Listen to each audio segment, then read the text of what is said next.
If you're looking for a clean, sober, professional, academic, well-researched, historically accurate, generally accurate, serious podcast on Southern folklore, ghosts, bizarre events, and unique people, this podcast is not for you. However, if you've decided you can live with that, then join us for The Strange South.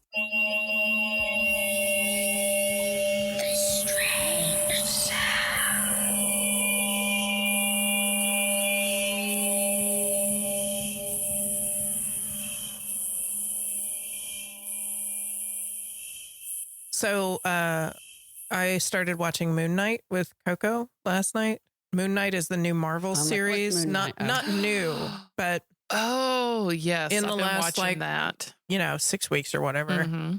Marvel series, because she watched the whole thing with Randy, and she was like, "You would really like this." Mm-hmm. And I was exhausted last night, so I just laid on the couch and let her control all of my mind. Mm-hmm. And so she just played 3 episodes in a row, and I really liked it. It's really, really cool.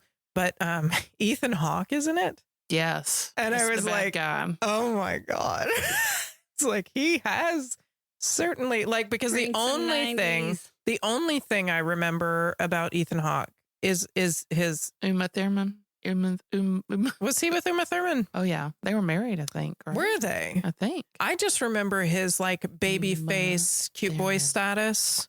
The long hair, he was supposed to be so cute, and he was never Mr. Stellar Actor in my mind. He was never really notable for anything. Reality Bites. Yes, he was in Reality Bites. That's the one I remember. That's the one I remember too. And wasn't Ethan Hawke in Dead Poet Society too? Was that one of his first roles? Am I crazy? I think so. I think he was one of the kids in Dead Poet Society. Mm-hmm. But he's just he's forever young in my brain, because that's really the only thing. His face is really the only thing I ever associated him with, his heartthrobness or whatever. Right. And now I'm like, oh, I need to watch Reality Bites again. Yeah. We didn't say hello. Is this our intro, or are we just talking to each other? Yeah, we can say hi. How's it Marleah. going? Hi, Patrice. Hi, Courtney. Hi, y'all. Courtney's going to keep us on track. Keep us on track. Join our conversation mid-conversation. Well, we've got a live show coming up for the first time in 2.5 years. And we realized as we were doing prep that the last time we did live shows, Courtney didn't do our live shows with us. It's been 2.5 years, and Courtney would be there and give us drinks and stuff. But that was before you really played more of a role. That was before we got you a mic. It's before they would let me talk. You didn't want to talk. Anyone. You told us not to let you talk. And so it was really weird, because our dynamic has changed in the last more than 2 years. Mm-hmm. And so we had to, we went back in and we're like, oh, wait a minute. No, we have to have a third mic. We need a third mic. Well, it's because you were translating for Courtney the whole time. And we were like, why are we doing Courtney would talk and one or the other of us would just be like, oh, this is what she said, because you couldn't hear it out there in internet land. Internet radio. Let the listeners vote. You can vote. I like me that. Out. If you think I shouldn't have a mic, just let us know. That wasn't a question. You don't have the right to say, I'm sorry. Your rights have limits. Your rights. This is not a democracy. This is not a democracy. We need to record. We need to get a couple people who are really good singers and do a really quick 3-part, 4-part harmony on Internet Radio Land, and just play that as a sound bite on our show. I can find those people. I know those people. Do you not like my singing voice? I love your singing voice. Let's do it right now. Do it again. No. Do you like that? That just no. Internet Radio Land. Internet Radio Land. Oh no, that wasn't good. That wasn't right. I don't know those. Boom, boom. Yes.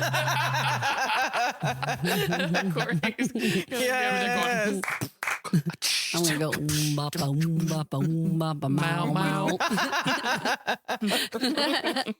Oh, welcome to our flurry brains. Yes. That we are already one drink in. Yes. And haven't even started our stories, but this delicious Mother's Day drink. Along with delicious Mother's Day treats. Oh, yes. Yes. From Courtney. It's from Courtney. Thank she you. pampers us. In the cupcake shop down the street. Mad Hatters, love you. If you're ever in Jacksonville, Alabama, and Even you if want you're not. cupcakes, Yes. Mad Hatters. Mad Hatters. For Go sure. there.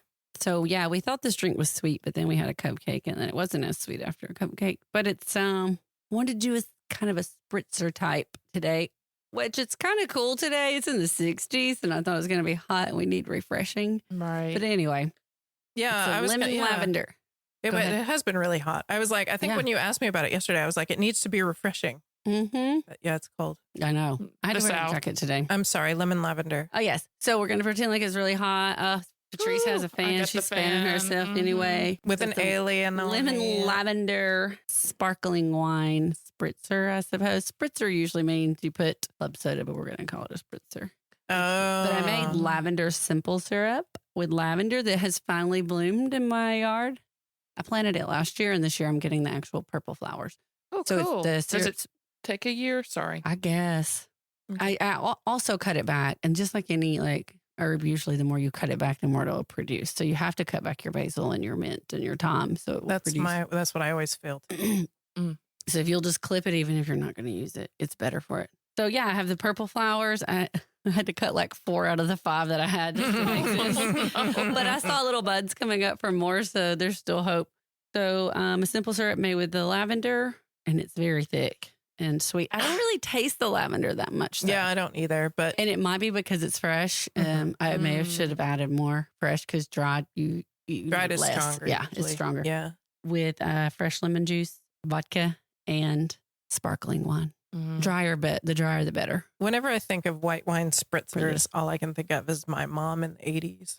That's like Leg warmers. the only and thing she would order in the leotards. 80s was a white wine spritz. Actually, no. When we lived in Germany, she would order we went whole hog, man. When we lived in Germany, my parents both drank. But then she was like, wait, I'm going to start doing white wine spritzers. So that's what she did. Yeah. We got back So to that's usually like white wine and club soda. Mhm. Just to Mhm. cut the wine a little bit. I always made fun of her, but this is stout. I appreciate this. Yeah, it's stout. I like this. vodka. Yeah, vodka. Yeah, that'll do it. Yeah. I've already champagne and vodka go very well together. Yes. And I don't understand it, but I appreciate it. Yeah.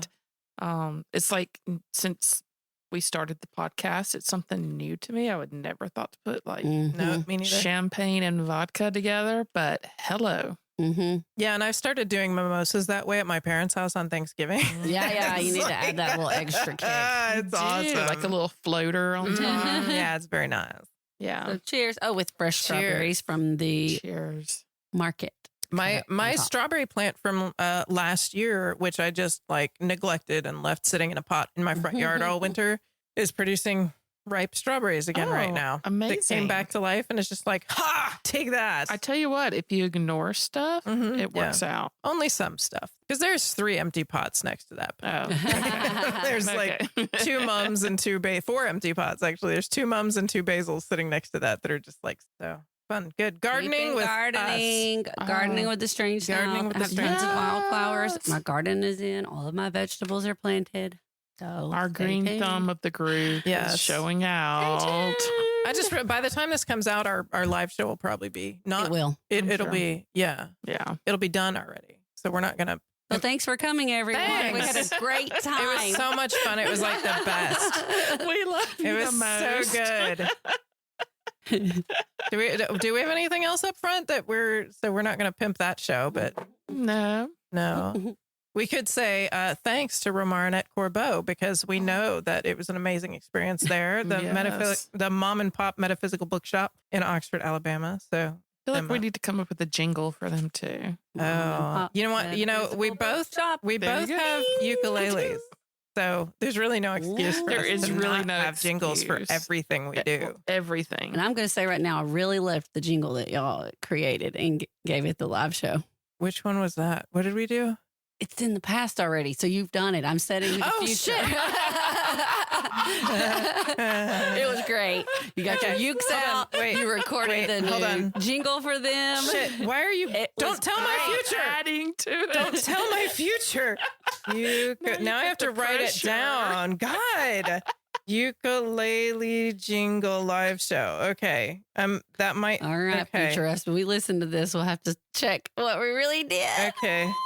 Too bad that Courtney It got fired. The votes are in. I'm out. All right, I'm leaving now then. One jingle too much. Jingle, Make your own jingle juice then. jingle, jingle, jingle. All right. Let's not get carried We're away. getting a little bubble giggles. Bubble giggles. Bubble juice. All right. Well, I can knock that right down for you. Oh, yes, Marleah. Okay. I'm not going to spoil. Boo. Yeah. Boo. Boo me. All right, we're here for it. We're here for it. You We better are be. That's what we're here for. We're here for each other. pumped up.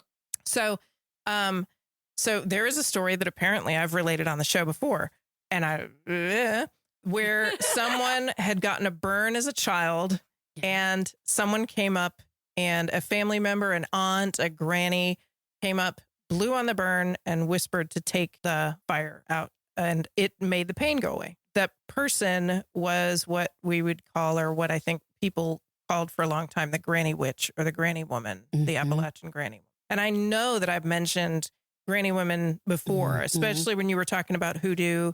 Right. Especially whenever we've talked about herbal healers, whenever we've talked about like that kind of thing in Appalachia, I've probably brought up the granny woman because I always wanted to do a story on it, but I never really did a full story on it. You know, I didn't really have so they're Appalachian folk healers.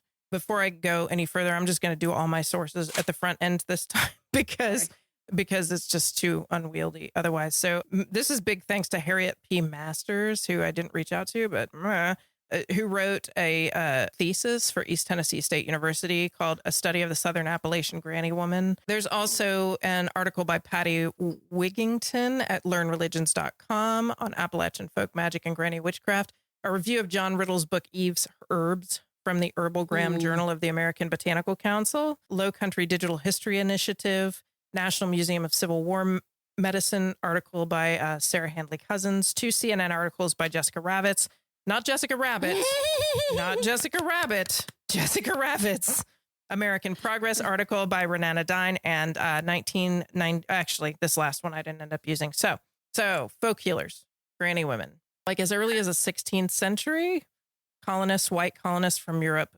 brought traditional healing and folk medicine or folk magic, whatever you wanted to call it, to what would be the U.S. So the South Appalachian region, 17th, 18th century, folk healing knowledge came from Scotland, Ireland, England. We all know this now, and blended then with the knowledge of like native tribes and German immigrants who had started to migrate down from Pennsylvania. In Northeast colonies, folk healing was like supplanted to a greater extent earlier by like university trained medical professionals and practitioners, because the Northeast was where a lot of these, you know, in the original colleges, a lot of the like Ivy League colleges popped up. Yep. And so that was kind of the hub of higher education. It stayed a lot more prevalent down in places like Appalachia than it necessarily did in the Northeast, because rates of illiteracy were extremely high among women, especially in the South and Appalachian regions, and high in the population as a whole. Oral tradition was the critical way of sharing history and information. This is what we talk about every episode, right? Like this is what folklore is. Stories get told because stories couldn't always get written and they couldn't always get read. But the same went for medical advice and knowledge. And folk medicine is actually considered by some to be a subset of folklore because of this, because it was an oral tradition for a really long time. And so considering it folklore, it didn't have to do with whether it was true or not. It had to do with how it was passed on to apprentices, to new people. Granny women or granny witches were important because there was often in Appalachia no access to formally educated Formally medicated medical professionals in a lot of these rural Appalachian areas. The doctors were very few and far between in a lot of these places. So, and even up until the 1960s, you could have grown up in parts of Appalachia and never, ever have even seen a medical doctor. I believe that. I mean, it's absolutely true until you were like an adult. Granny witches or granny women, they filled a really important role in society. So, and they stood for some of the best qualities of Appalachia because they stood for kind of independence. Like they didn't need these other institutions because they were all men in those other institutions. Exactly. Yes. And it was self-reliance. It was pragmatism. It was looking around and seeing what you had and building from what you had. And honestly, a lot of it, like I said, was learning from the peoples around you also. And also because the things that you grew and were surrounded by, I mean, it's not like you have like a global market where you could get things from. You had to deal with like your own little small universe right there. And there's no supply chain. There's no supply chain. So it's like what you had is what you knew, and that's what you use. Yeah, exactly. So there's a woman named Beth Ward, an author, writes in the long tradition of folk healing among Southern Appalachian women that granny wives, granny witches, granny women knew that catnip tea or red alder tea would stop infants from getting hives. That calamus root could be stewed down to soothe colic. Some of them did divination. Some of them read tea leaves. They would often recite a prayer or a psalm like a charm. Like a lot of the women who would pull out a burn, like that initial story, they would also say something like some charm. And sometimes it was like a Bible verse or proverb or something that went along with it. They knew what phase of the moon you should plant your tomatoes in. You know, I mean, some of it was like the almanac, which always seems kind of magical to me that people know the things they put in the farmer's almanac. Some of the stuff, like prescribing peppermint tea for a stomachache, you know, some of the stuff has been tested true, you know, scientifically and continued over time. Other things like spitting into a frog's mouth 3 times to prevent conception for a year have not been tested true. Frog in the conception? I would like to see that, though. Interesting. Spitting into a frog's mouth? I would like to see that. I mean that's probably we could make that happen. Well, that's probably animal cruelty. Yeah. But yeah, I would feel for the frog maybe. But I mean, I have several at my house. There's something about frogs and fertility, I guess. Yeah, there must be. Look, this has nothing to do with Southern, but it was the Catherine the Great show on whatever Amazon. Or did you watch it? No, I haven't seen. She's pregnant and the doctor makes her have a frog on her stomach every day and make it sit there for so many minutes. Oh my God. Yeah. See, and that's probably a trained medical doctor, right? It was the 1700s. So were they ever really trained? Yeah, I know. Just for real, right? So this is kind of where we get to where I was headed with this Granny Witch thing. So Granny Witch's primary role in Appalachian communities tends to be as a midwife or a women's health consultant, a women's health support, which in rural areas is especially critical. People, when, you know, this story starts in, 1700s, people want to have as many children as possible in farming communities and rural communities because you need a workforce. Right. And also a lot of your kids are going to die, and so you need to have more. And so women were expected to bear these children. Birthing was a profession. That was, yes, their primary purpose in life. It's their job. And so they would start early and they would keep on for absolutely as long as they could. There's a book called Lying In, A History of Childbirth in America. Richard Wirtz and Dorothy Wirtz said that most of a woman's adult life would be spent rearing children. So the average age of a woman at marriage, they said, was around 22. And I would argue that in Appalachia, it was much younger than that. The first child generally born 12 to 16 months later, and the last child not generally born until the woman is about 40, which means that she's going to have young children living in her house until she's 60 years old. Bless her. Or older. Yeah. And this is her entire life. Right. This is expected. Right. Not always welcomed by women for understandable reasons. Absolutely. Like I know all you at home too, or wherever you are in your car, you're all sitting there like, oh my God. Right. And other women in this time understand that this isn't always a welcomed thing. Right. And granny women understood this and they knew how to manage it. So there's a historian at North Carolina State University in Raleigh. His name was John Riddle. And he wrote this book called Eve's Herbs. And they were his study of herbal folklore and how herbs historically were used to prevent and terminate pregnancy. So his story goes all the way back to ancient Greece. He talks about, there's a review of Riddle's book that talks about a story where a modern day daughter and her mom kind of get into drinking this particular kind of tea. And they really like it and they'll drink it every day. And the daughter gets pregnant and a couple months later, she miscarries. It isn't until they start doing a little bit more research that they realize that what that tea is made of is called pennyroyal, is a historic herbal abortifacient. Oh. She miscarried because of the tea. Yeah. Pennyroyal is a creeping plant. It's in the mint family. It's got pale blue flowers, and it's been used for contraception since the time of Aristophanes. So he actually wrote in like the play Lysistrata, there's a joke about women walking around being girded with pennyroyal because it means men will want to have sex with them because they're not going to have babies. Oh, wow. There's an American version of that plant that's so profuse in some areas of Appalachia. There's a section of central Kentucky that's actually called the Pennyroyal Plateau because of how much of this plant grows in that area. Oh, wow. So Riddle also talks about the species of giant fennel that in Roman days, the Romans would call it silphium. And it could be found in this original Greek city of Cyrene, which is now in Libya. And it only grew in this 30-mile strip of land near the city of Cyrene. And the plant, they tried to transplant it to like Syria and Greece, and it would not transplant. According to the 2nd century Greek physician named Seranus, the juice from a chickpea-sized portion of this giant fennel, if you took it once a month, would completely be your birth control. Would completely thwart conception. There was nothing better at stopping you from conceiving than this. And because people heard this, the area absolutely boomed. So the prices spiked through the roof. The thing got over harvested. By the beginning of the 1st century AD, silphium was more expensive than silver by weight because people wanted it for that reason so badly. And then 3 centuries after that, it became completely extinct because people overharvested it so much. He talks about how herbal remedies like that have been used for contraception and termination of pregnancy all through modern times across the globe. And there's all these weird plants in his list. So it's like celery is one of the plants, like celeriac, dates, herbs. We don't hear a lot about like rue and tansy and motherwort, birthwort, cedar root, death carrot, black cohosh, but also parsley, sage, rosemary, thyme. All of those fall onto the list of potentially contraceptive herbs. I have a Simon and Garfunkel joke. I know. That's all I ever think of.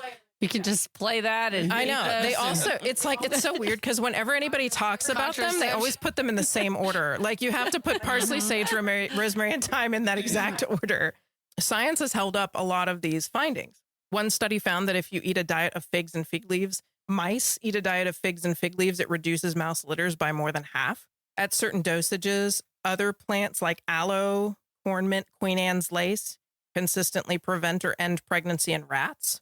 And birthwort, pomegranate, and squirting cucumber, which sounds super creepy, are good at it also. So there's also juniper trees, with the blue berries. Yeah. Well, the berries of a juniper used to be called the savin. And one source that I found said that the common name of it was derived from its ability to save young women from shame. And it is a contraceptive.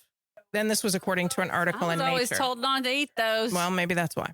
If you're dead, can you really conceive? And that's the thing. And that's true. Gotta say when you say all this, that I'm not recommending anyone try and solve any of their problems with fig leaves, but or juniper berries, because these work because they're toxic. So don't just go and take like birthwort and say that I told you to. But because those juniper berries look like blueberries. They look tiny frosted. Definitely frosted colored. But they do. But they do serve that purpose. And they have to be prepared in a certain way too. Oh, yeah. And this is one of those things that the women who were in these communities at the time had passed on the knowledge of how to do these things appropriately of all this time. And we've talked exclusively about like white Appalachian women, but enslaved women, of course, were also part of the South and had similar knowledge. So they knew that if they chewed on cotton roots, that they could prevent pregnancy or induce abortion. They knew that if you drank 10 to 12 drops of turpentine, because turpentine was made differently then, that you would miscarry. And they used herbs to regulate your cycle. So they didn't want to have children that were just going to be, or children from rape, or children that were just going to be carried away and sold as, cattle. Right. Cotton root was the way that they showed resistance to the system that they lived in. And eventually slaveholders figured this out and would whip women who were found with cotton root in their possession because they knew that this was a form of resistance. They didn't want them to not have children because that's more money in their pocket. Like I said, don't go taking any of these because I said so. But absolutely. Disclaimer, right? So the enslaved women and these granny women in white Appalachia communities knew how to prepare these things, and they knew how to do these things. And many of them used these for the benefit of the women that they cared for. Did they talk openly about it? Well, the women in the area knew how, like, who they could reach. They knew that what their capabilities are, and they knew that they could ask. They knew how to ask, but they did not talk about it around men.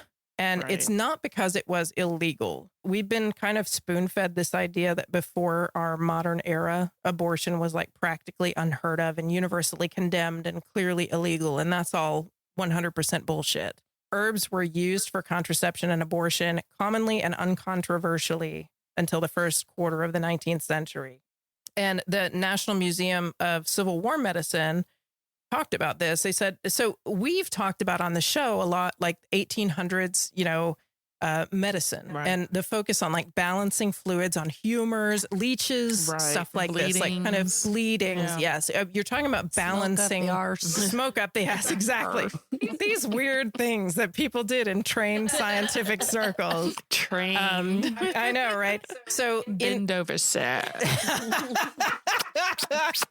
So, like, when a woman's menses stopped, for whatever reason it stopped, it was interpreted as an unhealthy imbalance of her humors. And so it needed to be fixed. It is a problem that had to be fixed. Herbs and medicines that they took to fix this were called emmenagogues, but they were part of open medicinal use.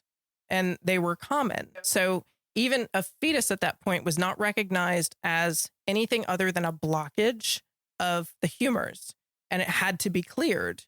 There was a rule that until the point of quickening, which is when the woman could first feel a child move, Which is like really far into the pregnancy. 3-4 months. Mhm. Yeah. Quickening. And until quickening, there was no belief on any part of a fetus. Right. Quickening was a really important concept in the law. There's Leslie Reagan is a professor of history, medicine, gender, women's studies, and law at the University of Illinois. And she wrote a book called When Abortion Was Crime. She talked about how before quickening, nobody at that time believed that life existed. The Catholic Church did not even believe that life existed before quickening, because quickening was what they called ensoulment. So the soul took residence in a body at the moment of quickening. The opening of a book called Abortion in America by James Moore talks about in 1800, there was no jurisdiction in the United States that had enacted any statutes on the subject of abortion at all. Most forms were not illegal. And by 1900, though, virtually every jurisdiction in the United States had laws that regulated or outlawed the practice as criminal offenses. Even like in the 1820s to 1840s, when first federal and state laws came out that were limiting or banning abortion, they still retained the quickening doctrine, saying that this is not an abortion until after quickening. The ones that came in the 1850s and further were the ones that took that doctrine out of the picture. It was 1869 before the Catholic Church banned abortion outright before quickening. So when we talk about like, well, this was a religious difference, blah, blah, blah, it wasn't necessarily true here. So what changed between 1800 and 1900? Victorian sensibilities changed. Family dynamics started to change. Women started volunteering at charitable organizations, leaving the home to do work like the Gilded Age. The Gilded Age. Women want to have more independence. They're pushing for more rights, including access to higher education. And women are barred from medical practice and licensure through the early 20th century. So with the exception of women like granny witches, granny women, midwives, white men had all the say over women's reproductive health and care, despite knowing shockingly little about it. Absolutely fucking nothing. Nothing. And honestly, ladies, if you're, out there and you're ladies and you have born children, I imagine you probably feel the feels on some of this, because my doctor did a spectacular job on my deliveries. I really respect my OB, but there is so much that they do not know. Do not. And they don't seem to care And to they know. don't care that they don't know. all of these things that happened in this Victorian era were threats to male power and patriarchy. Mm-hmm. And at the same time, so the American Medical Association is a pretty new organization. It starts in like 1847. And it is, of course, all white men because there are no female or black doctors. Because they would not allow them. So there's a doctor named Horatio Storer, who's a Harvard Medical School graduate. Most of his life, he's worked as an OB or done OB work, OB gynecological and like work. Yeah, and like the early gynecological work is like horrific. It's dirty. It is so horrific. Yeah, it's really bad. Look it up, y'all. It's pretty bad. So yeah, in 1857, though, the American Medical Association, which does not have this stance now, to be clear, started a battle against abortion. And it was part of and ran hand in hand with a battle against what they called irregular doctors, meaning folk medics, holistic medicine, and midwives, who are otherwise known as their competition. Right. And in 1950... And women. And yeah, exactly. Mostly women. 50% of children in the U.S. in 1900 were being born into the hands of midwives. And this is a revenue stream that is not being sent into their pockets. Mm-hmm. Their strategy to get rid of these irregular doctors is to attack legal abortion because it's midwives and homeopaths who are primarily performing or prescribing this stuff. They started to do a smear campaign against midwives. They're unhygienic. They're barbaric. Only barbaric civilizations. 1857. Okay.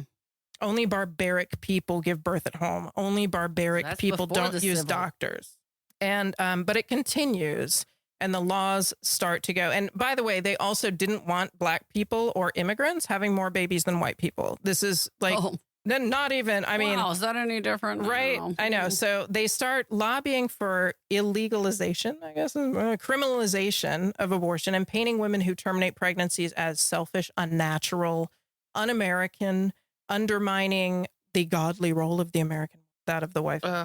So it's sexism and racism again, like, and again, not 100% Southern, right? Because this was all across the country and continues all across the country. But we're talking Appalachia, the granny women, skilled black midwives they already know what they're up against historically because the cycle has kind of happened before. I mean, like 500,000 witches were burned at the stake in Western Europe between 1450 and 1700. And more than a third of those were midwives. Because they're a threat. They have knowledge that other people don't have. Today, when I was making this drink and I was taking the lavender out of my garden, I was thinking, I mean, it's obvious why you're telling this story right now. Yeah. And I swear to you, I was pulling apart the little purple leaves and putting it on a plate. And I sent you the picture of how pretty it was. Pretty. And I was like, It was. How far is it that I'm going to be like criminalized for like pulling herbs out of my garden and making stuff? Because this is the history of it. Yeah. Right. Just being an herbalist, someone who can bring things, of course, because it's tied to this. And then yeah.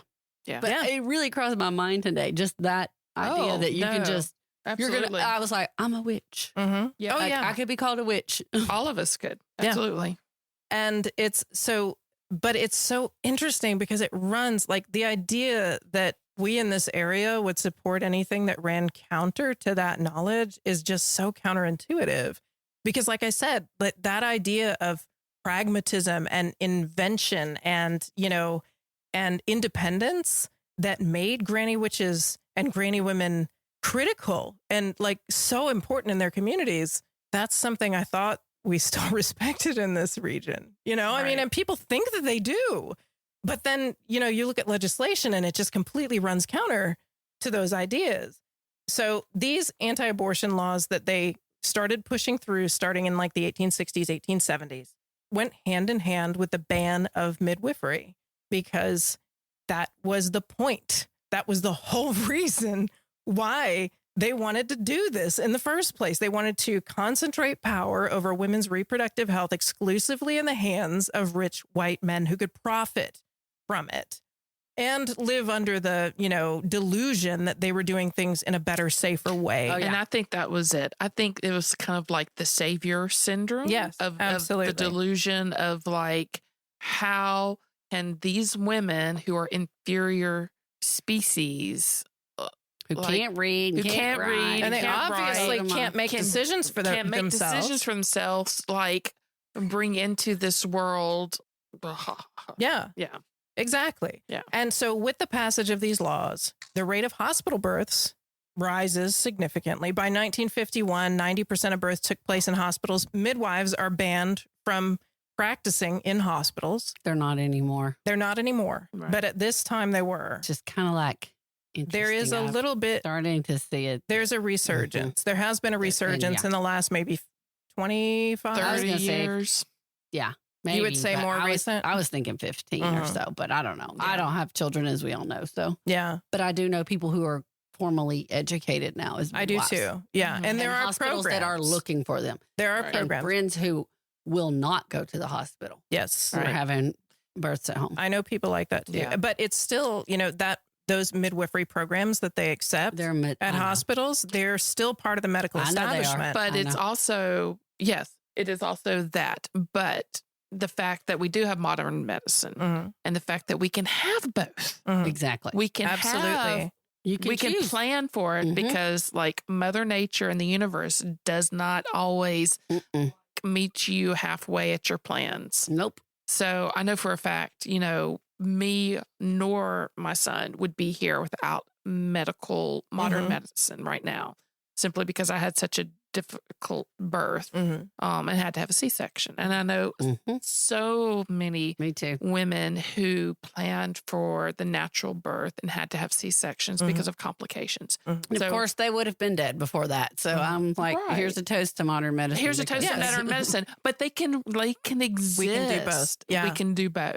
And that's what there were other Mhm. countries that at these times when modern medicine was starting to butt up against the traditional forms of medicine that dealt with that Mhm. by placing them side by side and having them work together. And ours didn't work that way because there was a massive lobbying process in place that stopped one of those in its tracks entirely and basically annihilated the midwife profession and granny witches and granny women by the mid-century. Mhm. And they've only recently started to come back, and there have been different times, during the hippie movement, there have been times when people kind of started moving in that Mhm. direction. And there's a cycle that kind of runs where people start moving in that direction and then everything kind of winds backwards. And Well, because the people with the power shut it down again. yeah, always their scheme worked and people are more interested in midwifery now. And part of it is because they're really unsatisfied and upset with the medical treatment of pregnancy, as we were saying, because the U.S. has the highest maternal mortality rate of all quote unquote developed countries I know. that are in the world. Ridiculous. And our infant mortality rate in the U.S. ranks 33 out of 36 measured nations. Rich white men do not fucking know everything. Absolutely. This is this is not sustainable. No. And it hasn't done what they said that they wanted to do. So if you want to know where infant mortality is the highest, Arkansas, Alabama, Mississippi, West Virginia, North Carolina, Louisiana. And all but one of these states falls into the top 10 states with the lowest income populations in the country. And there's a reason for that. There's a reason for that. And despite the fact that Medicaid expansion is shown to help low-income women access the most effective forms of contraception and abortion when necessary in their lives when they choose, 3 of those states refuse to expand Medicaid, including our very own Alabama, when given the opportunity under the Affordable Care Act. And we got to stop falling for this Victorian trick that sells this picture of abortion-seeking women as selfish and immoral. Oh my God. Because yes. it's all over the news all the time in every conversation. And there's a Washington Post article from 2021. 75% of women who seek abortions are low income. 59% are already mothers and 55% are experiencing disruptive life events like a breakup, like a divorce, like a job loss, things that you cannot just easily get over when you don't have fucking money. You cannot get over your car breaking down when you don't have money. You can't get over your windshield getting a massive crack, and you can't get over this shit when you don't have $400 to spare. No. So there was a study using Experian credit reports that found that women who were turned away from an abortion clinic on account of arriving, they got there just past the gestational limit.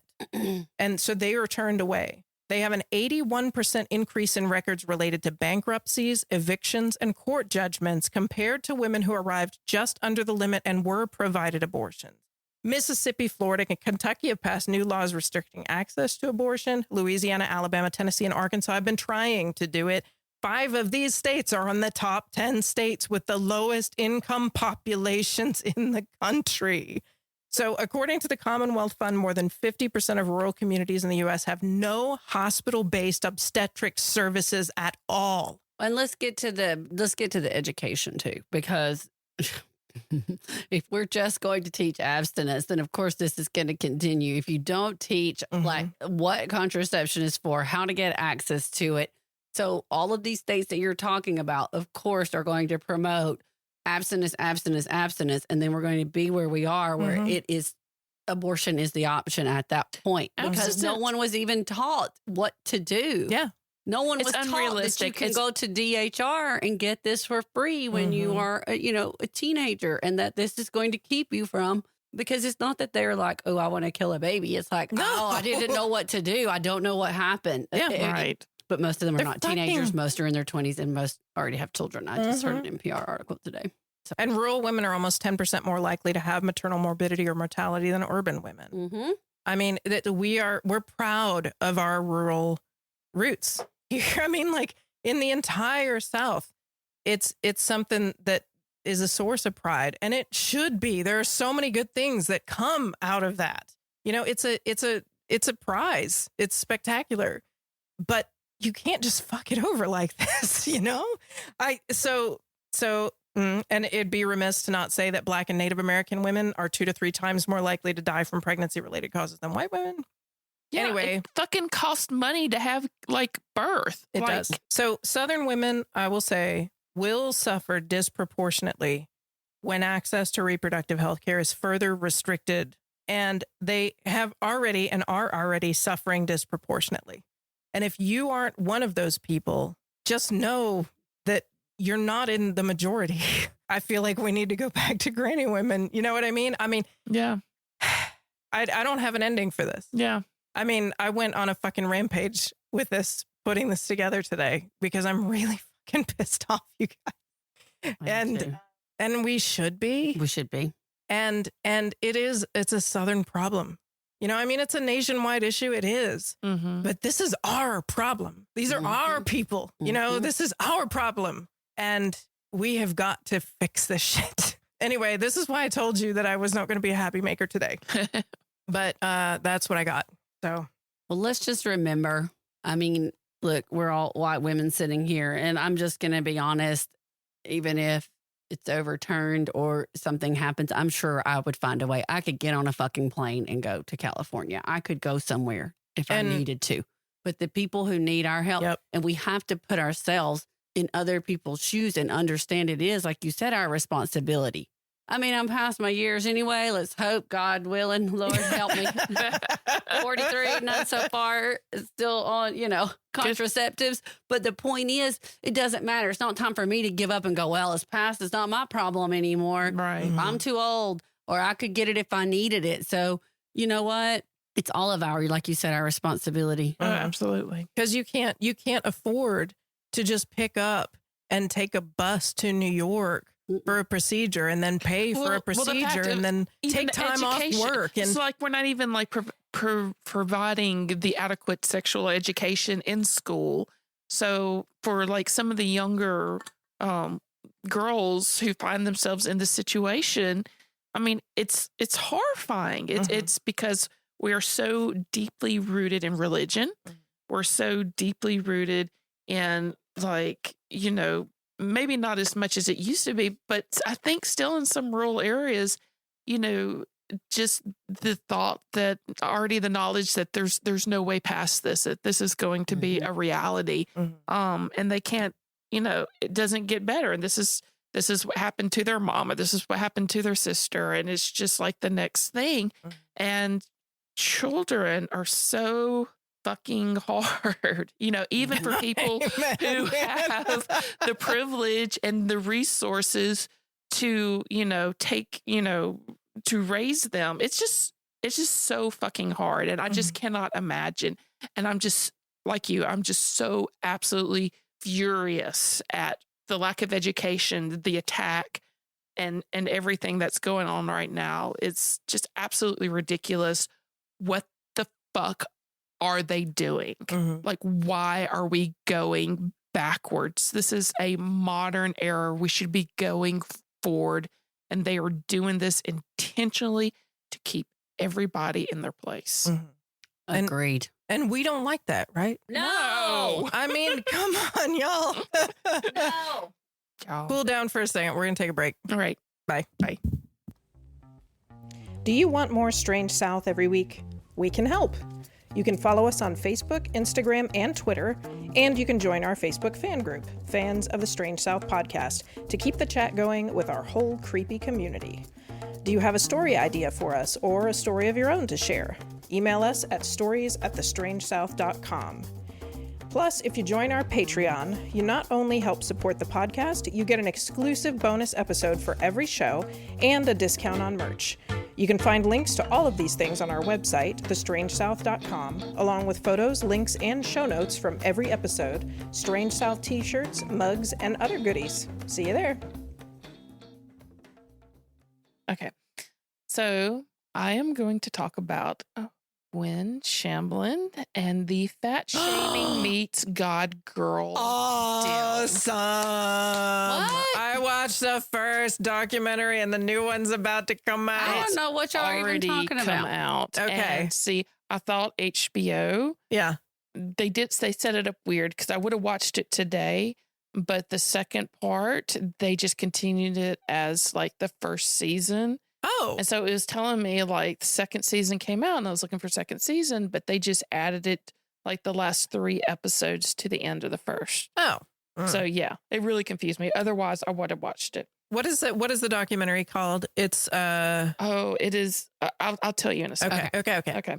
But if you don't know Gwen Shamblin, which I did not know, I didn't or either. recognize because I'm not in those circles, but you would recognize her if you are in them circles because she usually wears skin tight dresses. She's super skinny Big hair. and she has fucking big ass hair. Yes, she does. She is taking like a note from Dolly Parton, but she does not do it well. Nope. But it does make her iconic, which works for her purpose.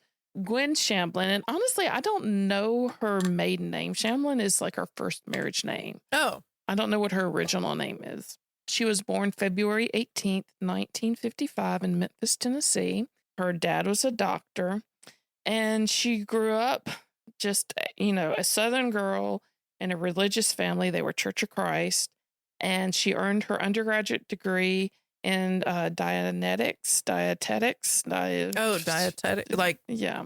Like a dietitian. Dietetics. Yeah, dietetics. Dietetics. And then she got her master's degree in food and nutrition with an emphasis in biochemistry from the University of Tennessee in Knoxville. She married David Shamblin, and they had 2 children. And this was like back in 1978 is when they married and proceeded to have children after that. Of course, she's Church of Christ, so she would have had children after she was married. Of course, because nobody does it the other way. Nobody does right. She worked for the Tennessee Department of Health for about 5 years. And like I said, she was raised Church of Christ, which is very important in this story. The Church of Christ, they have 3 major ideas in their philosophy, doctrine, or whatever it's called. And I don't know if y'all had much experience with the Church of Christ being separate from like Baptist or Methodist. I did. Okay. So They strict. So they are very strict. Long skirts, long hair. They are Long. going back to the original from the Bible. Everything is from the Bible. It's like the original. That's what they think. Right.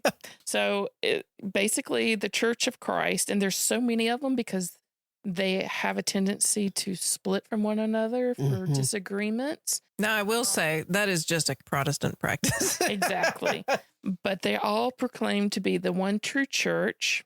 They have no hierarchy because it's supposed to be like the elders. It's like there's no one minister or whatever. It's like the elders, which are all men. They're believers in baptism for salvation.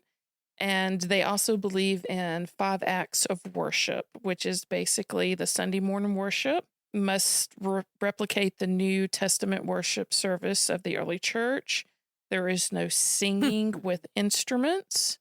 Everything is a cappella. They believe like the Lord's Supper every Sunday, and you give money to the church.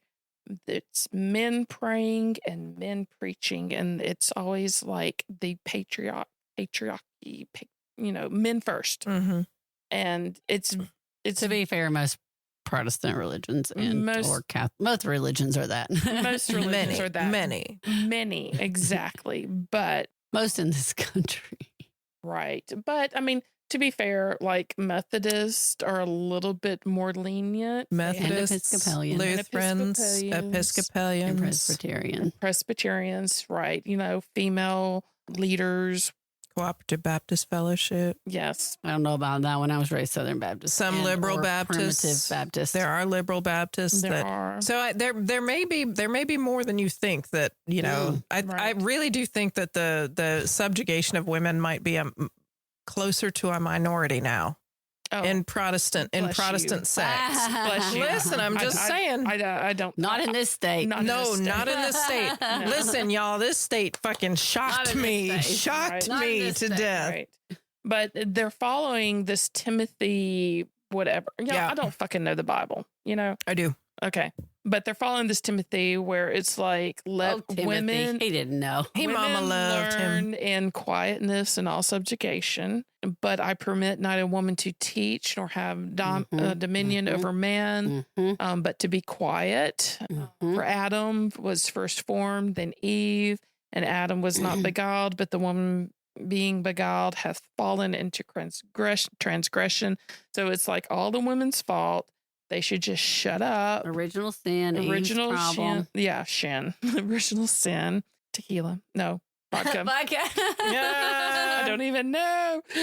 She shall be saved through her childbearing if they continue in faith and love and sanctification with sobriety, which obviously I'm not sober right now.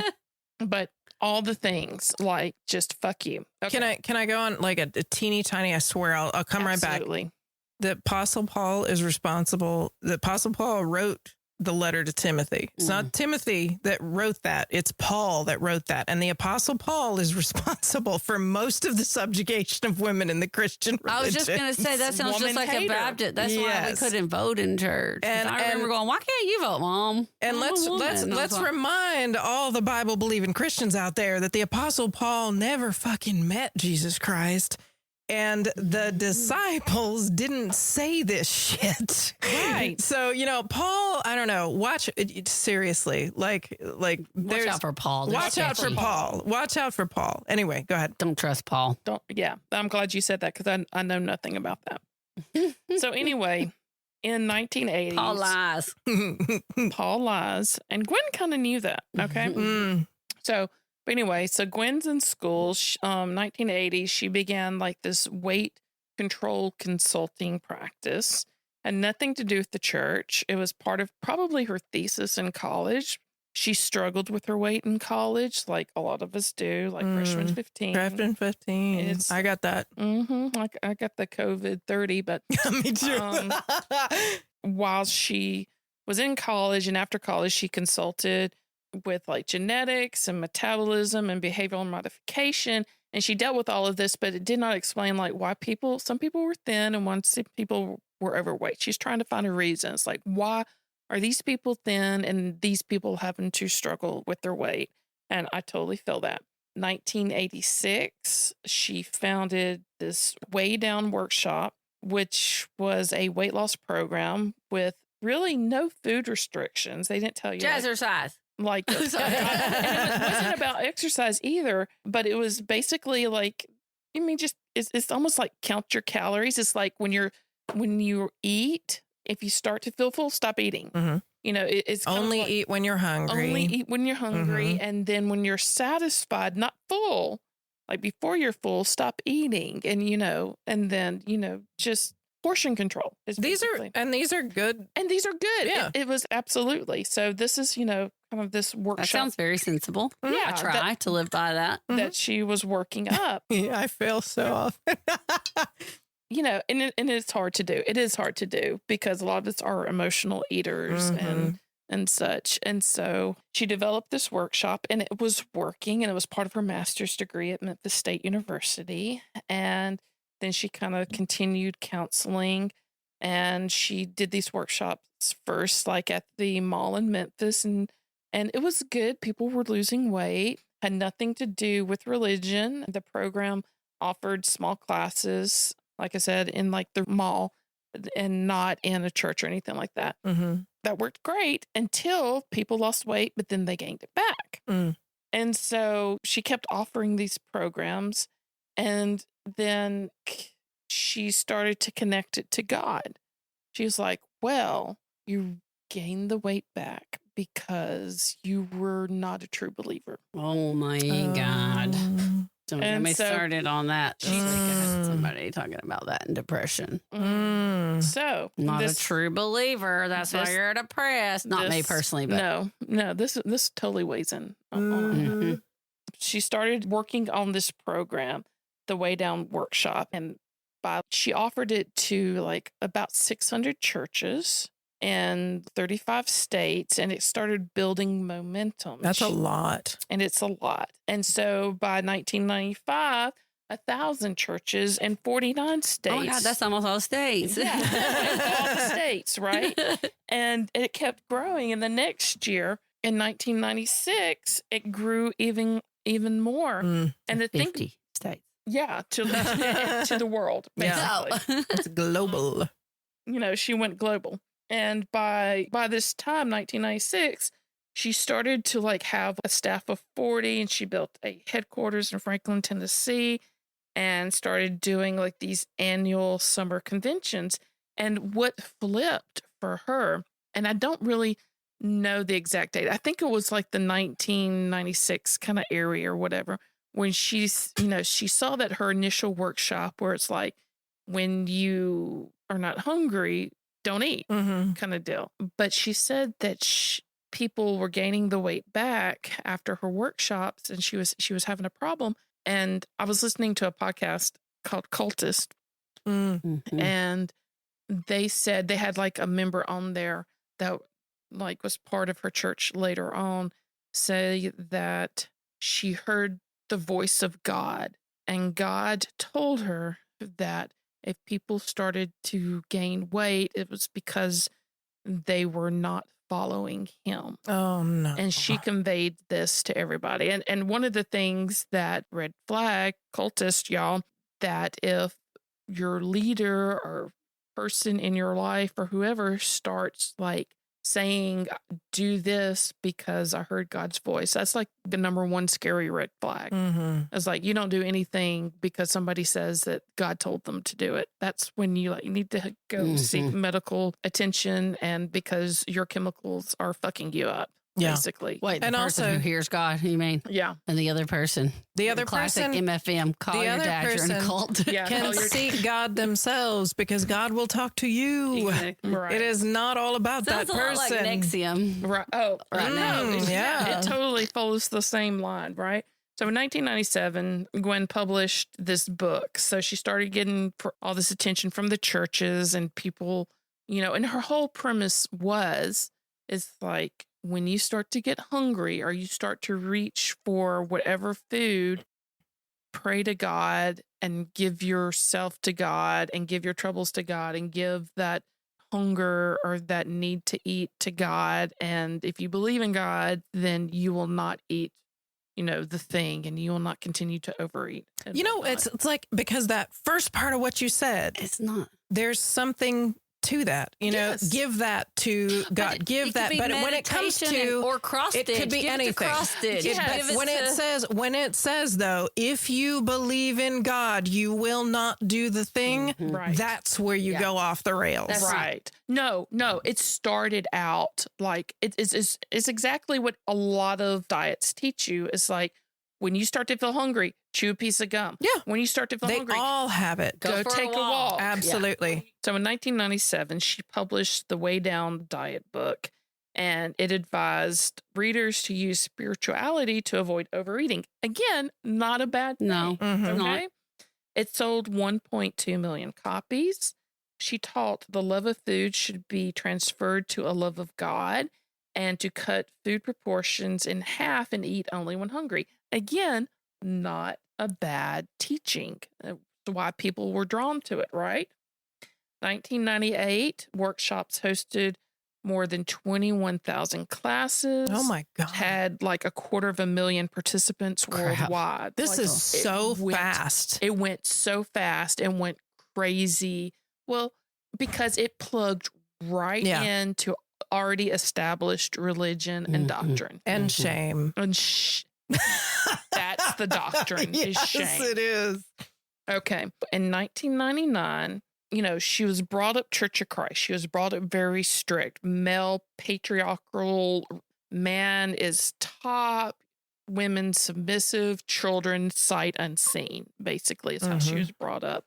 But because she was having all of these workshops, she was still Church of Christ. Church of Christ would not let women lead in prayer and preaching and all of that. So she broke with them in 1990 because they were not in line with what she was doing.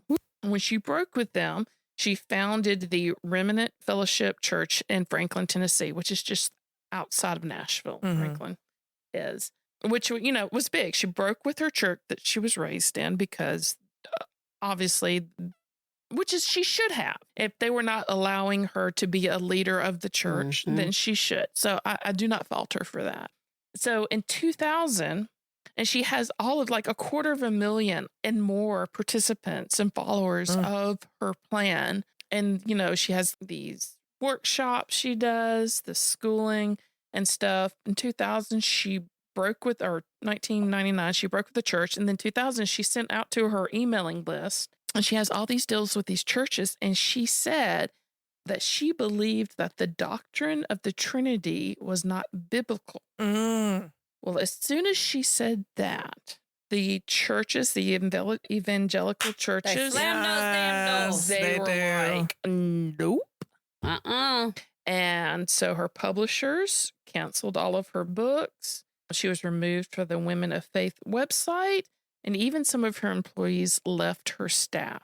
However, and honestly, the reason that she gave for discrediting the Trinity, which if you Does everybody know what the Trinity is? so the Father, the God, and the Holy Ghost. Father, Son, and Holy Ghost. Right?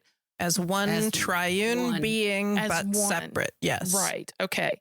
Father, Son, But Holy if you- Spirit, if you want to say. Don't say ghost because some people don't like that. Right. But if you think about this, if you think about the Church of Christ being, I think they call it like the restorationist movement or the restorationist kind of doctrine that they have where they're restoring just the teachings of the Bible. So the Father, the Son, and the Holy Ghost are all equal. But if you're a restorationist, or if you think it's like nobody can be above God.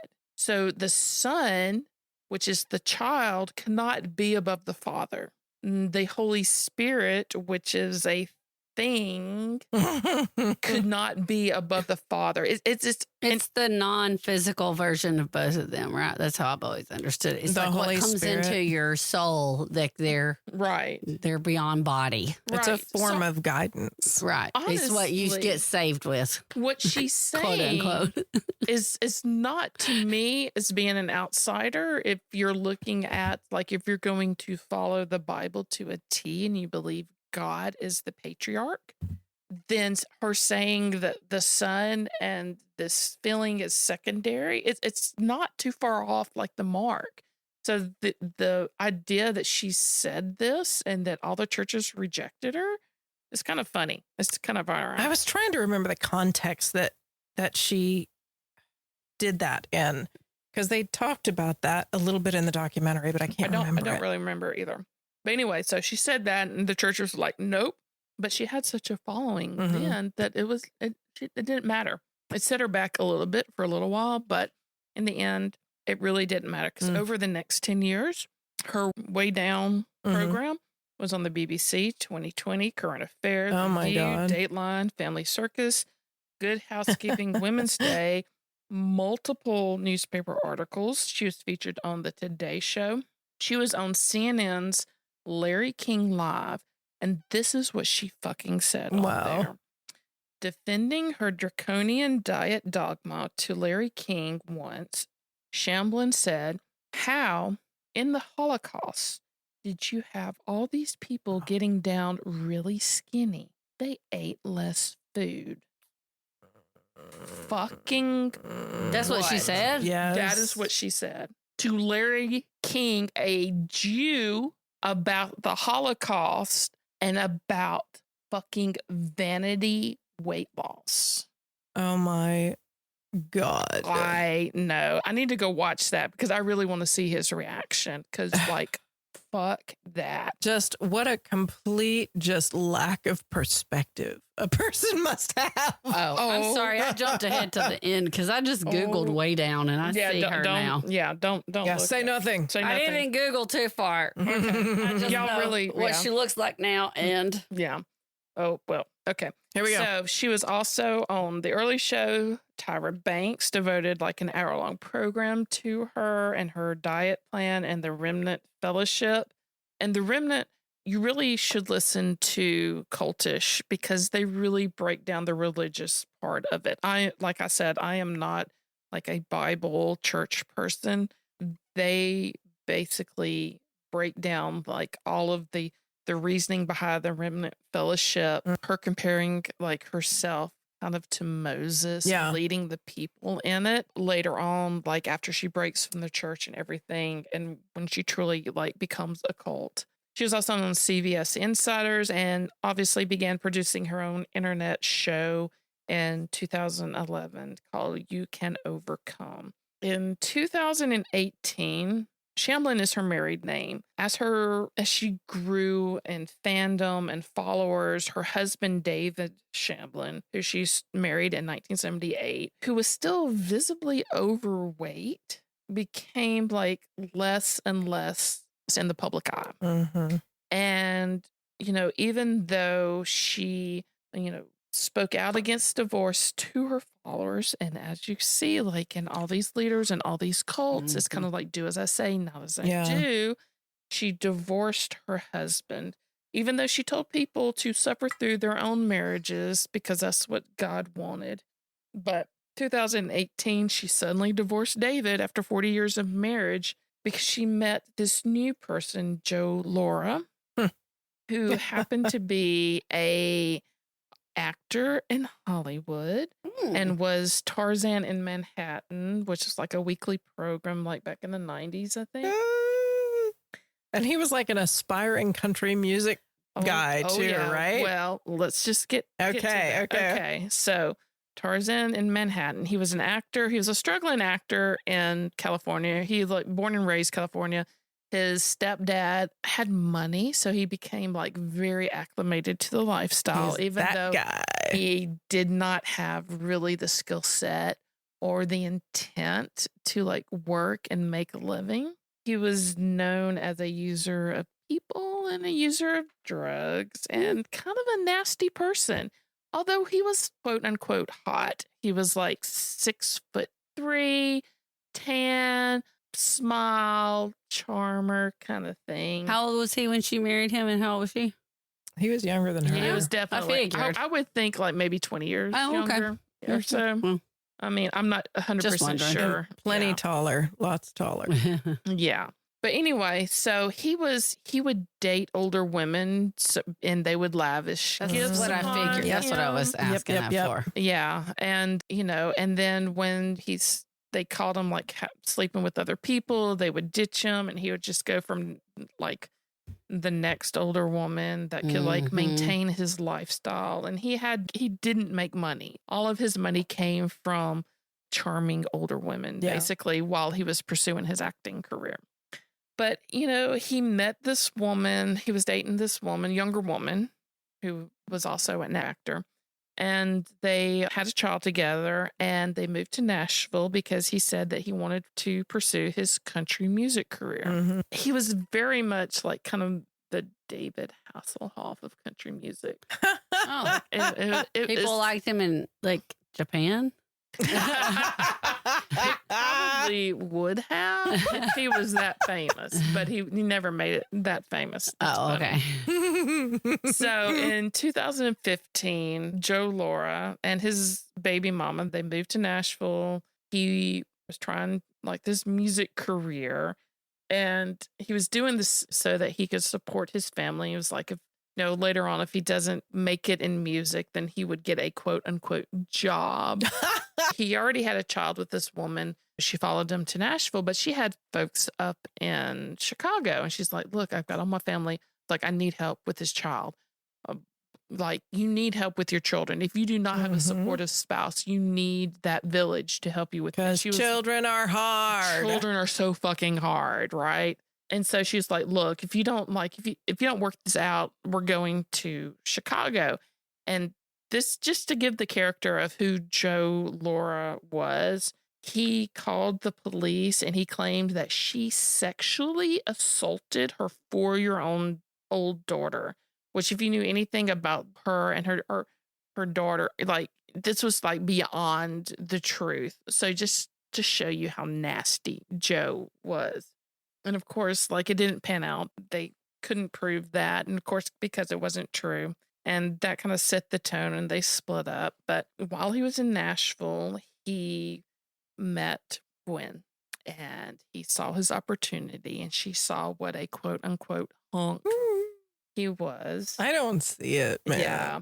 You've seen him. I'll have to look at I've Y'all seen post him. pictures, right? He's very milquetoast. I don't He's know. he's the typical like what you would expect. She casted milk toast. him in her production, and she fell in love, and he saw dollar signs, and just like that, because Remnant Fellowship Church, which she was head of, had a Oh. recording studio. He became a country star. So he became a country star in his own mind. And also he became a minister Oh. Because it's that easy. overnight. And it's really, if you He watch, got his online minister degree in 24 hours. if you watch this HBO, then you will see just how fucking gross it is. Mhm. Ooh. Yeah. And you can tell that when he's speaking, that if you watch her, I'm feeling some righteous gemstones around here too. Oh, yes. Oh, sure. Okay. Yes. For Which sure. was fantastic. But Oh, I love that show. That was a great show. But if you, in this documentary, The Way Down, if you watch her look at him while he's talking, you can tell that she was just going, just shut up and be pretty because this is my gig. You could really see it in her eyes and her force. You could just see her looking at him going, oh my God, what the fuck is he saying? Because it's so stupid that you just need to shut up and let me run my show because I'm the money maker here. And she was the brains. Oh, yeah. She was intelligent. Oh, yeah. She was a smart cookie. Okay. And oh my gosh. So over the next 20 years, the Remnant Church became much more than like losing weight and God. It was all about power. So Gwen exerted more and more power over her members' like finances, marriages, custody arrangements, parenting, social media postures, and basically all contact with the outside world. It sounded like a cult. It was a cult. yes. So The Atlantic, in an article that's the 7 signs that you're in a cult, define being in a cult is like having opposing critical thinking. Yeah. You weren't Yeah. supposed to think for yourself, isolating members and penalizing them for leaving, Yeah. Yeah. emphasizing special doctrine outside scripture, which she did when she declared the Holy Trinity Mhm. like bullshit. And the whole idea of the remnant is the idea that like God will leave a remnant is the scriptural part of that, which Right. is like no one else is going to Leftover, understand. yeah. God is going to leave this one tiny group of people that's special. Right. And a lot of that is the Church of Christ. Mm-hmm. And that's why they split off from each other so much. And they always proclaim that they are the true church, which totally fucking baffles me. It's like, we are the true church. No, we are the true church. No, we are the I know, true right? church. Like, no, like we are God's people and everyone else is going to hell. No, you're going to hell. I'm not going to hell. You're in the bad remember church. arguing with my mom about this when I was a teenager, when I had friends who were different religions too. Oh, yeah. I was like, wait, no, they think the same thing. So, and I remember like when I was like playing sports and we'd be praying and I'd be like, wait, but they're praying over there too. So which side is God on? Well, that's the thing. Right. Who's God going to score this point for? Y'all, it's fascinating because God is always notably absent from all of these interactions, right? Like, But God is isn't not that sending intent? lightning Because down. No, God is with me. Oh, yeah. He was You there think- though. Oh, yeah. Don't you Alabama won. Yes. yeah. Roll It's Tide, roll. God's will. So also another sign you're in a cult is dishonoring the family unit, crossing biblical boundaries of behavior versus sexual purity, personal ownership, and separation from the church, quote unquote. A lot of the cults too, if you'll, I watched the whole thing like on the Nexium group and all like the different cults.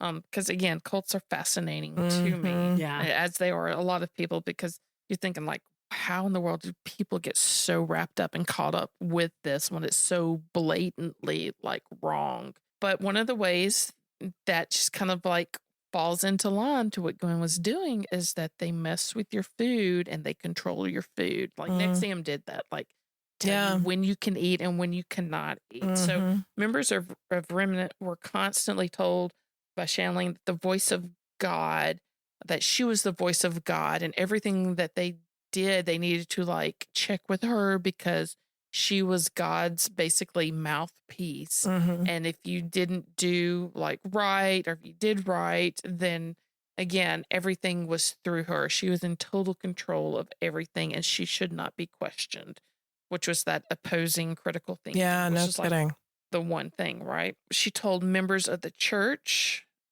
like Laura Alvarez, she told that she needed to lose weight. And as far as weight goes, she was told she needed to lose like 4 pounds a week.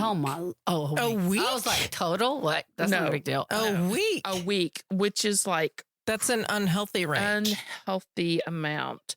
That's what, like a 2,000 calorie deficit? Yeah. Or a 1,500 calorie deficit? I don't know the deficit. She told another member, Teresa Morris, that within more than half a pound a who, day. like when she started this weigh down process, she lost 27 pounds in 2 months, which again is a little bit over really the healthy amount of, you should like 10 is like borderline, which you should like lose in a diet. And that's usually at the beginning. Like everybody has like water weight and stuff that they lose at the beginning. So she lost 27 pounds in 2 months, but then she ended up losing 138 pounds in 18 months. And even after she lost that weight, she was told that even after all that weight, she needed to lose more weight. And in order to like, and she hit that, like when you lose that much weight, you're going to hit a plateau. Oh, yeah. And you're like, just, I mean, if you're a 400-pound person, you might need to lose more than 138 pounds. Yeah. But even still, you still need to be told like you're doing a good job. No and shit. You can keep going. Right. Exactly. But she was told to lose more weight. And if she didn't lose more than 2 pounds a week, then she was like told to fast. And she was told that, you know, the faster you do it, the holier you are. And then it went down to like, she was only supposed to take 10 bites a day. And then, you know. Oh, that makes me mad. Give me those Right. ladle. It was very much, 10 ladles full. 10 ladles. So it's like God was never pleased according to Gwen. Like you lost the weight and you need to lose even more. And the faster and the less you ate, the holier that you were and the more God appreciated it. And so it ended up being, you know, Teresa Morris said that, you know, the 10 bites a day she started having problems with her kidneys, and it's because her body was eating her kidneys, and she had permanent like kidney damage from this. And I think because Gwen Shamblin had actual training as a dietitian, like knows better. She knows better. But just the ego and the pride and the power that came with what she was telling her congregation. It's like she went over, like she hit a precipice and then just went over, because it moved on from weight loss, and she began preaching that her weight loss creed would cure all perceived ills of the world, saying that remnant members were able to break free from slavery of drugs and alcohol and cigarettes and overeating and overspending. So she was like, not only does your addiction to all these, like to food, it's like your addiction to all of these other things need to be handed over to God. And so, that's kind of where her power, like when she really went over the edge of like, God needs to be totally in control of your life. And by God, she means she. Yeah. Because God was speaking through her. Because she's taking specifically vulnerable people. Absolutely. And just, and if you went against her, then she had this whole congregation and all these leaders saying, well, it must be you. You are defected. You are the sinner. If you can't do this, then it's you not, you willfully sinning against God. Oh, man. Yeah, it's rough. It is so rough. She fucked up so many people. Her following, had like all of this just abusive psychological stuff going in their head. And they preached like the leaders were pure, husbands were supposed to be kind like Christ, women are submissive, and children obeyed their parents. And this is kind of, it went from God, praying to God when you were hungry, to all of this control over you through her from God. And it hit every aspect of her members' lives. And it really was crossover from like Handmaid's Tale and Stepford Wives. Children were supposed to be ultra disciplined. She started this trend of them wearing strangely old-fashioned clothing. Oh, Lord. Like turn of the century ruffles, lots of lace. And she became like really focused on the children, controlling children for some reason. I don't know what that was all about, but she believes the children are our future. Which actually she didn't. She wanted them sight unseen. She's like, children really, they're okay to be here, but they should not be like heard or seen. They should be controlled. It was all about hierarchy. It's like, the man, but it really, but not in her case. But not in her case, because she was exceptional. God was speaking through her, right? And then, it fell into place. It was like Gwen, the man, the woman, and then children, kind of how the hierarchy was. And if the congregate fell ill, like with cancer, gained weight, or had disobedient children, then she declared that it was a judgment of God, that it was your fault. You were the sinner. You did not believe hard enough, and you need to repent for the bad things that you had done. And if you didn't, then bad things were going to happen to you and to them.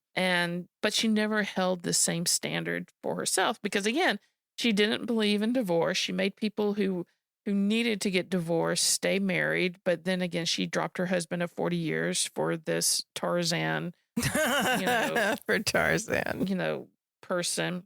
And all of this was like followed by her. She had this, I'm like, everything was fine. Everything, like this kingdom that she built for herself, was untouchable.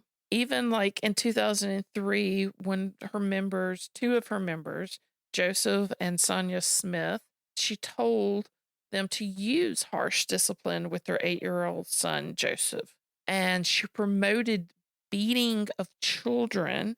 And she told parents, like, beat your children with the long glue sticks to keep them in line. And so Joseph and Sonia Smith, who were from Atlanta, did this. And she praised them for locking their son up, Joseph, with nothing but a Bible for 3 days. So she was promoting the beating and harsh discipline and abuse of children within the church, saying that parents, again, going back, and I fully believe this is going back to her Church of Christ kind of early beliefs of men are head of household, women are subservient, and children should be like seen but not heard and not even really seen. And if they do not like follow this strict guideline, then they should be punished. And this punishment was ordained by God through Gwen. And so during one of these punishments, the Smiths locked their son, 8-year-old son, in a box, and they Like in a tied a chest. Yeah. bungee cord around the box because he kept popping his head up because he couldn't fucking breathe. And so they locked down this chest or this box with a bungee cord. And after his punishment, they couldn't revive him. And so he ended up fucking dying in this box. And the coroner said that Joseph had injuries pretty much everywhere on his body except for the palms of his hands and the soles of his feet. And his parents were sentenced to life in prison plus 30, even though they have audio of Gwen telling them how to punish their son. Mhm. Her and her church were never brought into this scandal. It was swept under the rug. Nothing ever came of it. The people, her followers, never questioned her during this time, because one of the ways that a cult controls people is really simple. They teach you to minimize the part of the story that doesn't fit with the narrative that they're trying to give. Mhm. So you're supposed to minimalize, deny, and rewrite the narrative. And if that doesn't ring true with a lot of the political bullshit Mhm. that we have been hearing of minimalizing, denying, and rewriting the narrative, then I don't know what to tell you. Yeah. I do not know what to tell you. And this couple also was Black. They were Black. And that would have made it easier for this white Memphis woman to say, not oh, even, this wasn't me. Acknowledge their presence. Absolutely. Absolutely. One of the pregnant members of Gwen's church, who was trying to get out of the church, was told that if she left, she would be cursed. Cursed. And so, and it was said that Gwen actually kept a book of everybody who left. And it became like this very paranoid scenario of people telling on people. And if you listen to any of the documentaries on other cults, you know that this is plays a big, huge factor of people telling on other people of not following the doctrine of whatever they were supposed to be doing. So Narcs are important. Narcs, exactly. And so, and the Nazis too. Absolutely. Same thing. Absolutely. And so she wanted to leave. And so she was pregnant at the time, and she ended up having a miscarriage. And she was fully convinced that she was cursed because of her disobedience and leaving the group. That is why she lost her baby. Because this is the bullshit that Gwen started like feeding her whole congregation.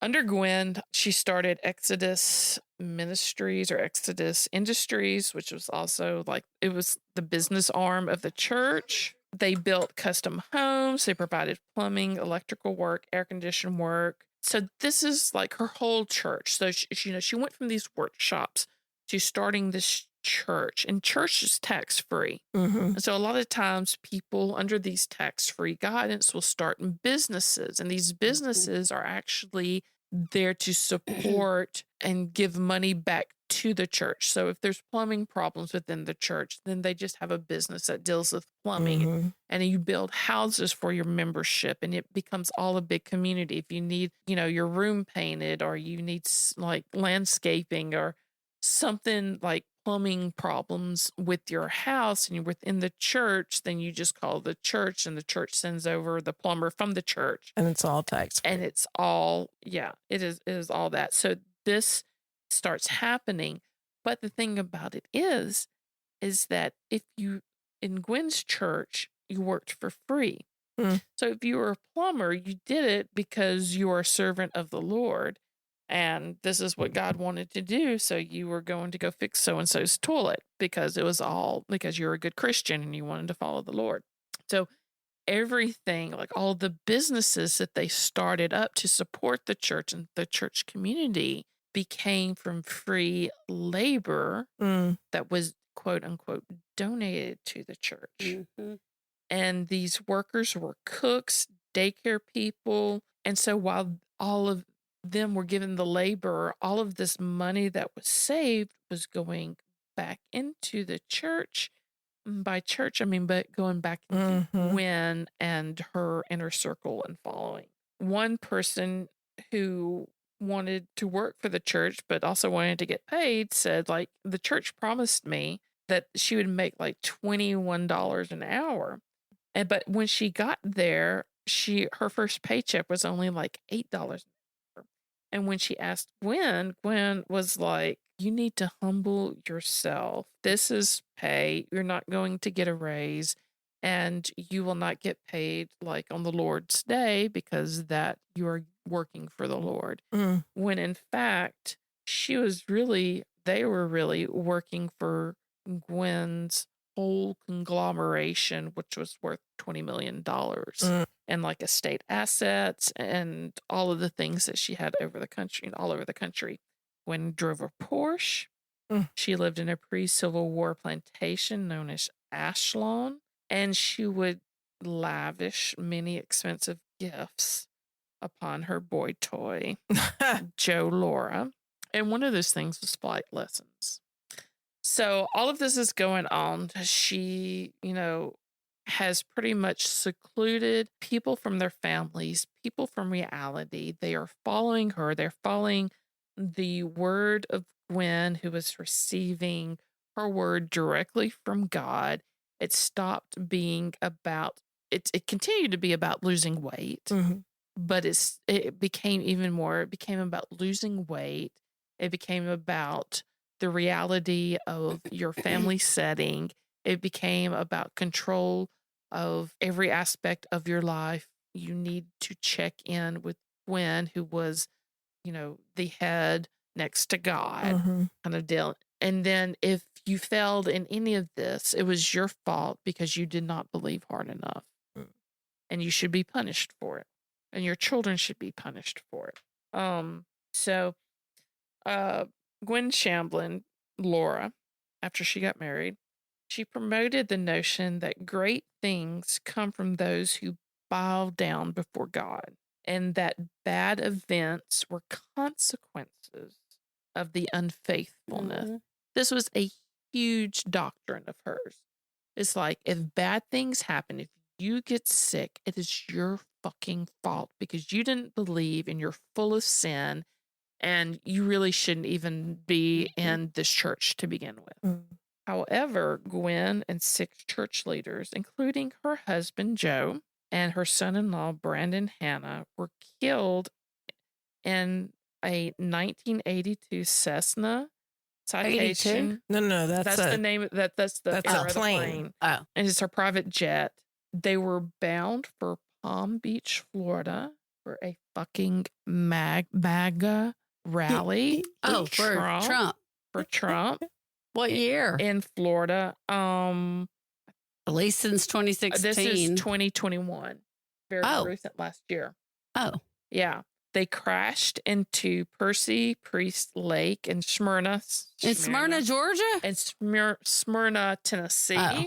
All 7 top tier leaders of the remnant church and Gwen and her husband were killed in that. Gwen was, and her husband. Killed. And her son-in-law. And he was flying the plane. Her husband was flying the plane. Because remember, she paid for his lessons. So all 7 of the top people died in that plane crash. on May 29th, 2021. It's not even been a year yet. Oh, that documentary got its ass in gear. Yes. It came out Well, the like thing 2 about months it is, later. when the plane crash happened, they had already like finished the documentary, and then the plane crash happened, and they were like, whoop, whoop, whoop, whoop. Oh. And they went back in and like covered it very briefly. Mhm. But It was like a little spot a at little the last spot. episode. And then it was kind of like a cliffhanger because it Mhm. was all happening like real time. But the thing about it is that she preached like everything happens because of God and God's Mhm. like punishment. And so this left her church in fucking shambles, Mhm. but they denied it. They acted like fucking nothing happened because if you remember, like in a cult that it's all about What denial, doesn't fit? Yeah. Mhm. and Just like ignore what doesn't fit. ignore what doesn't fit and just keep going. So there are still like the remnant church is still going on. It's led by her daughter, who, thank God, does not have the same stamina or I don't even know what to call it as her mom.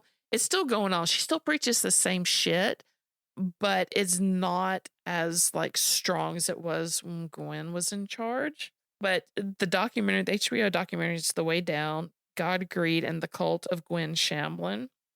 And it is really weird because the first season of the second season of when it picks up after the plane crash, I just started watching. I haven't watched the whole thing, but it's showing how members of the church who believe so wholeheartedly in this idea that if bad things happen to you, it is God's will because you are a bad person. Mhm.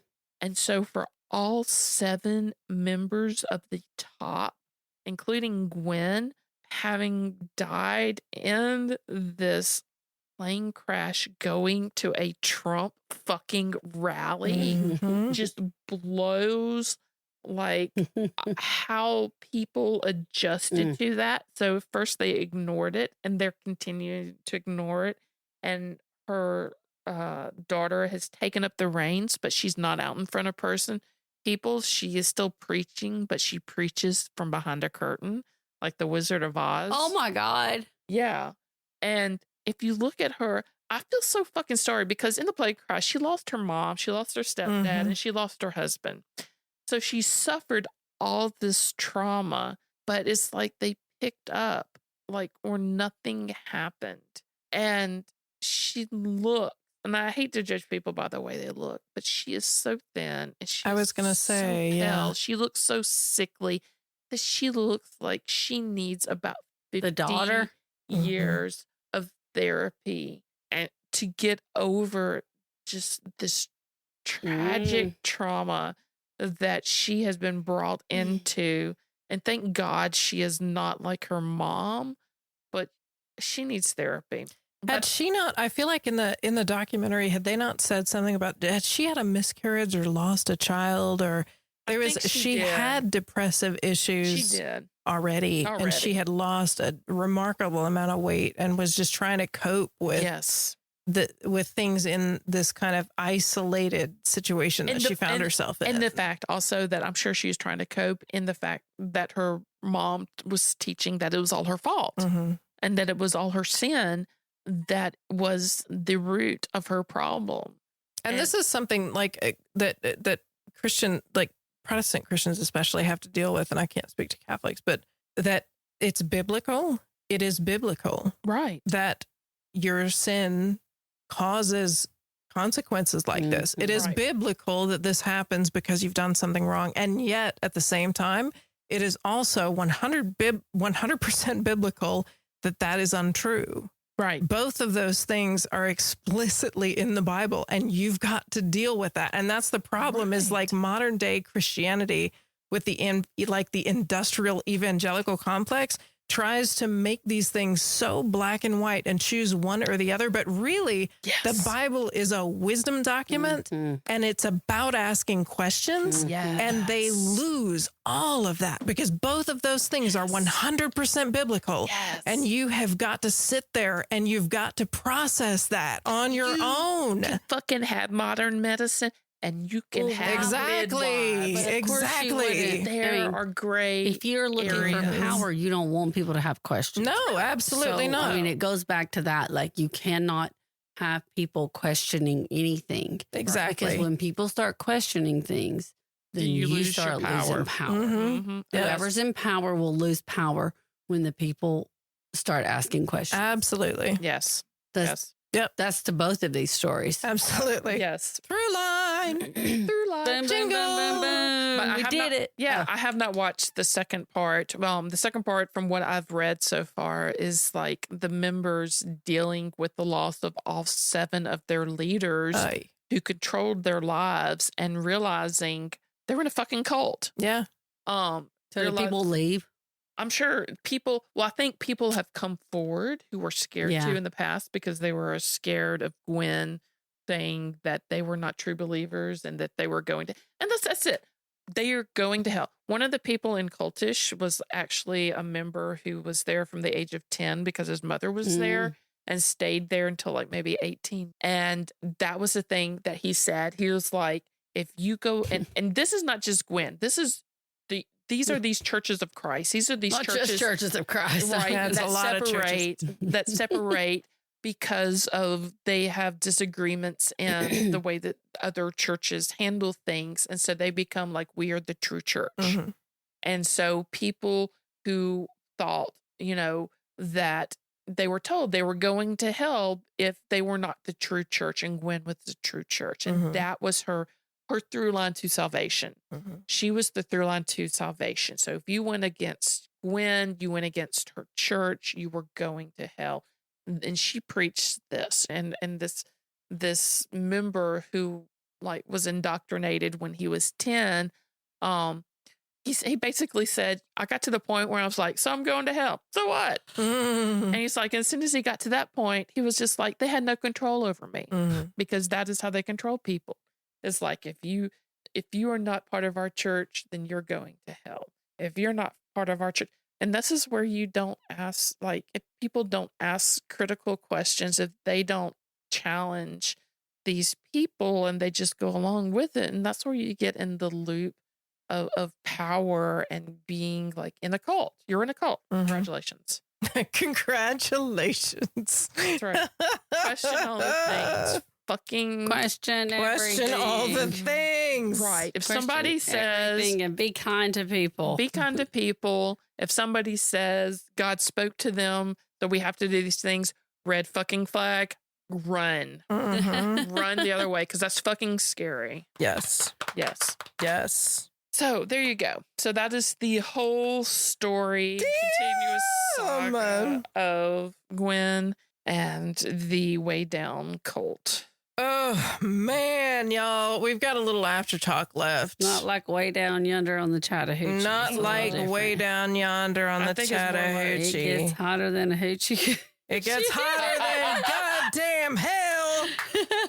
I don't want to get started on my experience with Hellfire. I'll talk about that. Not in that. Maybe after in the talk. Okay. Thank y'all so much for listening. You are the best. We appreciate you. Bye. Bye.